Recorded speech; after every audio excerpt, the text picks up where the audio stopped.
አንድ ቀን ባላባቱ እንደዛ አለ ይሄ ሐሳብ እውነት ከሆነ ሚንጊ በረከት ከሆነ ምልክቱ ምን ይሁን ተባለ ምልክቱ ዝናብ ከዘነበ ያ ምልክት ነው ወይ የሆነ ነገር መሆን አለበት የሚል ነው ይሄ ስፒሪቹዋል ፓወር ነው ከ5 ዓመት በኋላ ቀኑ ተወሰነ የተወሰነው ሐምሌ 14 ነው ሐምሌ 14 ብዙ ጊዜኛ ጋር ዝናብም የለም ምንም የለም ተሰበሰቡ ቁጭ ተባለ በዛን ሰዓት ብዙ ህፃናት ይሞታሉ ብዙ ልጆች ይገደላሉ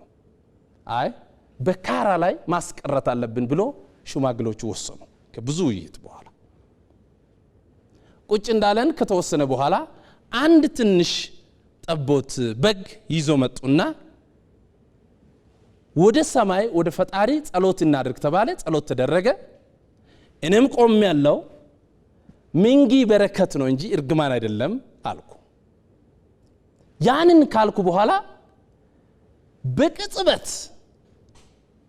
ትልቅ ንፋስ መጣ በተራራ በኩል በዚህ በኩል ወንዝ ነው